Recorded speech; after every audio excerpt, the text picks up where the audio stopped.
What is going on, everybody? Today we're looking at the Diamond Select Toys Lord of the Rings Series 6 Deluxe action figures. So in this series we have Samwise Gamgee, so cool to get Sam, adding another Hobbit into the collection, so cool to have him with all his different accessories. And then we also have Saruman, of course, Saruman the White, which is cool to get him, so especially the face off against Gandalf, and we can see the accessories he's going to come with there as well. So both of these look cool, and I'm excited about them. If we spin around to the back, you can just see the two figures, and then past figures we've already looked at there, so nothing too exciting on the back, but I'm excited to check these out. These figures are always kind of disappointing just because the lack of range and stuff, especially for posing and all that, aren't the best, but I always think their looks look pretty decent, so that's the thing I like most about these. So let me go and get these open out of the box and we'll take a look at them together.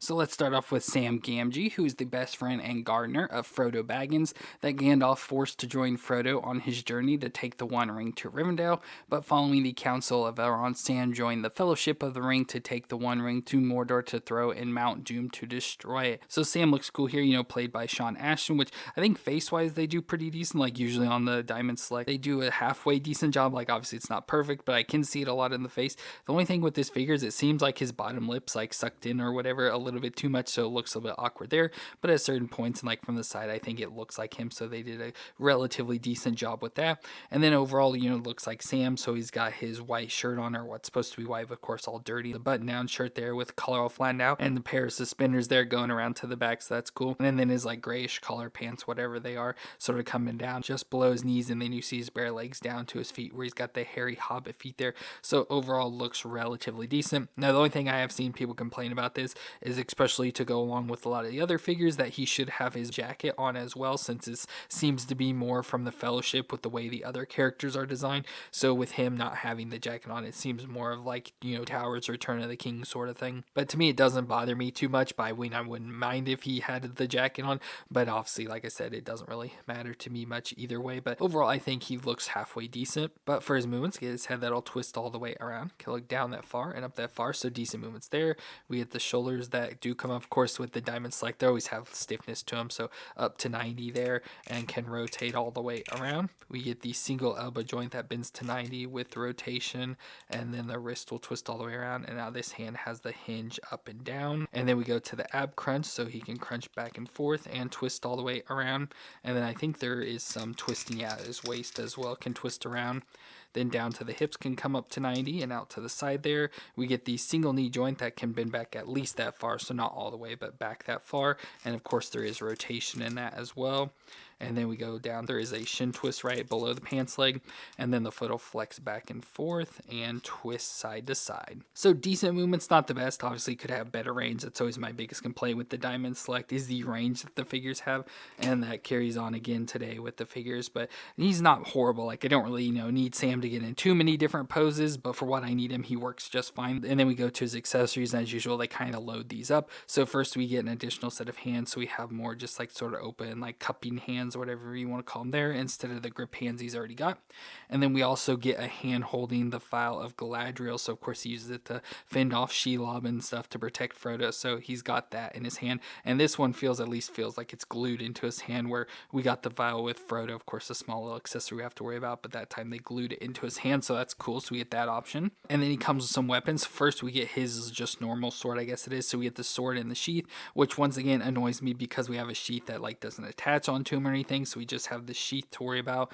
But then we get his sword of the dagger of the Westernesses, so just one of the sword that the hobbits get, where Frodo gets Sting but the others just get these little swords, so it's cool that he comes with that. So obviously we can put that into his hand.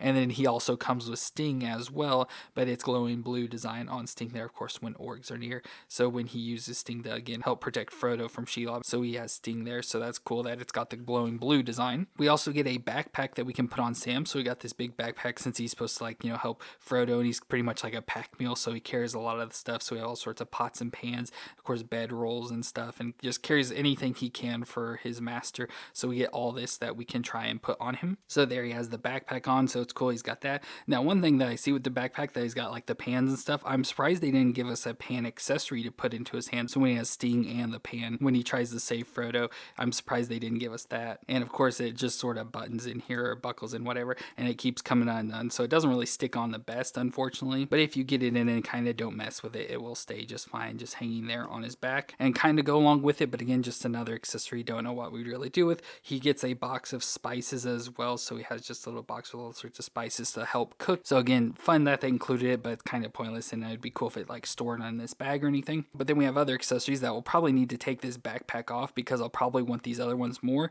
but we get an additional little like side bag or satchel that we can put around him. So let's take this backpack off and put this other bag on. So there, he's got that bag, so we can have that around him, so at least have some sort of bag. And then we also get the elven cloak that they get from Galadriel and Lothlorien, so the nice green cloak, so pretty cool design wise there. That's the hood on it, and then the brooch and stuff there, the little leaf of Lorien brooch, so that is pretty cool. So we can put this on Sam as well. Of course, we have to pop his head off and then put it on, so that's why I put this bag on, because they should be able to work together. So there, he's got the elven cloak on as well, so I love that. I always love the look of the cloaks on them, so I'm happy they included that with him. And like I said, with that, it does work with this bag, where it won't work with the backpack because it's way too big and can't get it on the outside of it or underneath it, so just have to use it without it. So this would probably be my choice for it. So with that, I'll go ahead and just give him his sword, just so I sort of finish him out here. So there's Sam with his sword now ready to defend Mr. Frodo, so very cool figure wise over that. Like I said, with Sam, I don't really care too much about the articulation because he doesn't really need much, but just the way he looks there is really cool.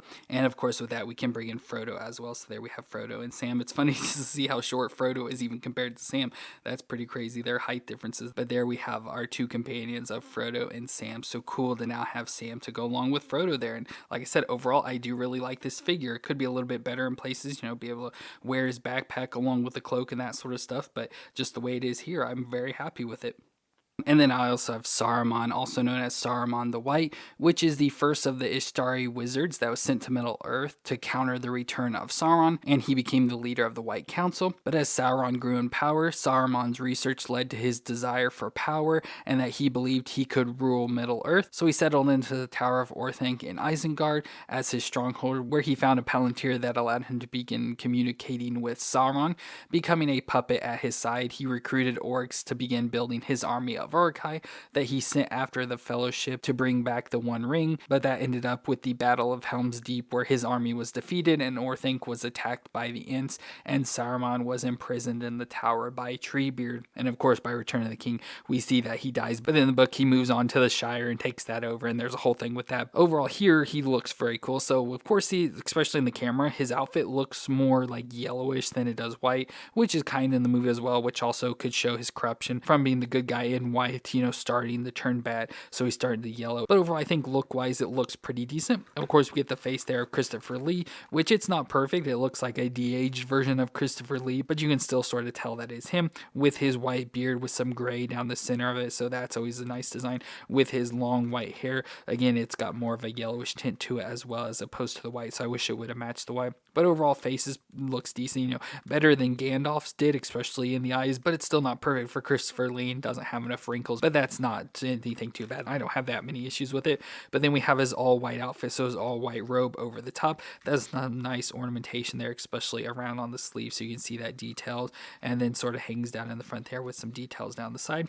And then we have his white outfit underneath, so he has like this whitish color, yellowish sort of turning tunic on his upper body, and I like how it has the design and stuff, especially there in the center, going down to the belt where you have the same design, on the outside here, going around like the belt area with the skirting that comes down there. And then we have his white boots as well, some leggings, but it looks almost like they're like a peach color or something up there. It's like a weird light tan color or something. It's really hard to see because that's the issue with this. It's completely solid, no splits in it or anything, so you can't really get much access at all to his legs.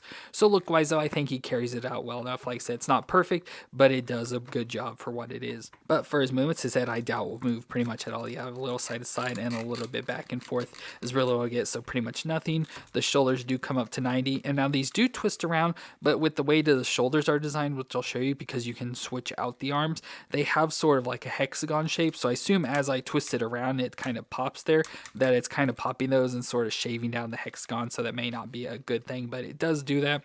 And then we get this split of what would be like an elbow joint, but it doesn't really do much. It can like move a little side to side there, and so I feel it's like, oh, you should be able to, twist it around and stuff. But the way it's designed, if you can see in there, I know I can't show you, but if like in real life you look at it, you'll see it's sort of like a peg design, and if you twist it around, you'll probably just end up twisting the peg until it breaks. So can't really do that. And then we get his hand here that does twist around a little and has a hinge back and forth. But obviously, with it being deep inside the sleeve there, you can't really get much movement. It just moves a little back and forth. But then we go to his ab crunch. So he's got the ab crunch right in there. Again, with all his cloak and stuff, it's going to be really hard to do this. But he does crunch there and can twist around. And then at his waist can twist around as well. And then, like I said, with his legs, you barely get any access to him. So you can just move a little back and forth, in and out a little is really all you can do. He has the knee joint and everything, but again, can't really get to it.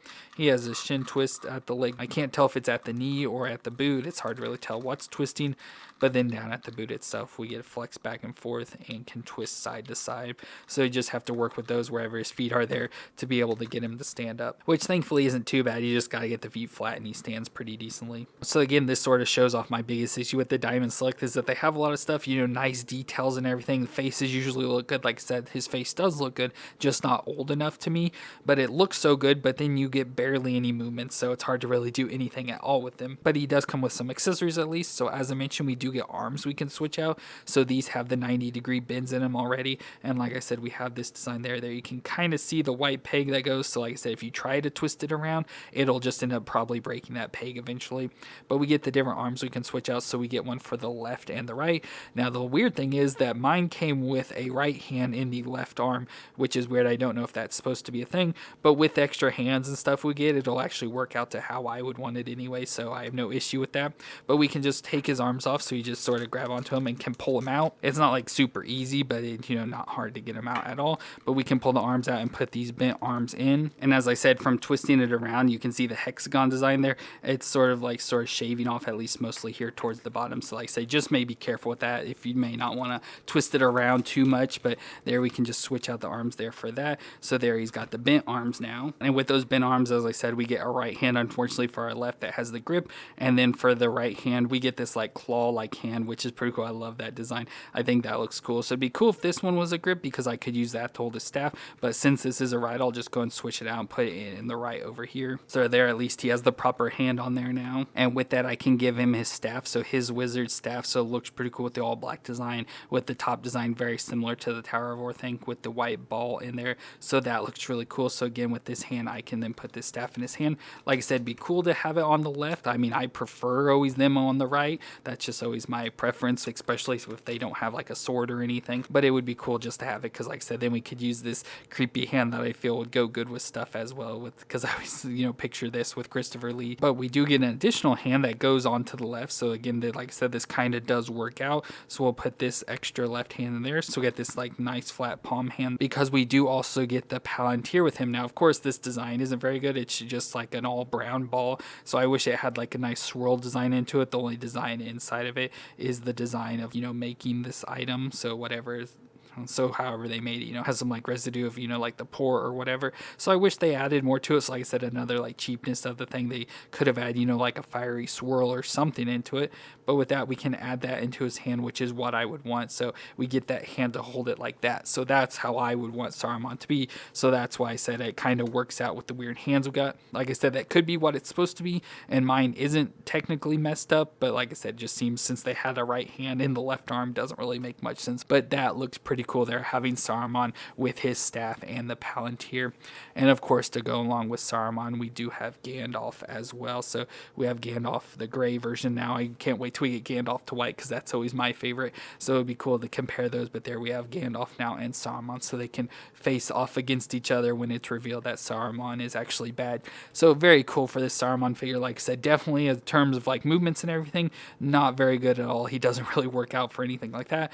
But just seeing him here like this, I think is really cool. So that's always the thing, these Lord of the Rings figures, their movements and stuff always frustrate me and trying to get weapons in their hands and stuff.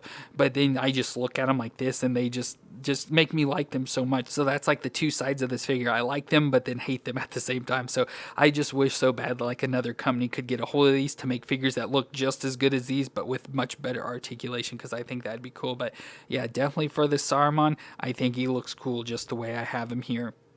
Well, that's going to be it for our Series 6 of the Diamond Select Lord of the Rings figures, where we got Samwise Gamgee and Saruman. Both figures, like I said, aren't perfect, but they look so good, especially the way I have them both standing are how I would want them, and I think they just look good like that. But obviously they have minor details that could be changed, and then much better articulation would always be a good thing. But just the way they are here, I absolutely love the look of these. So let me know what you thought of them, though, down in the comments. And if you enjoyed my review, let me know with a thumbs up.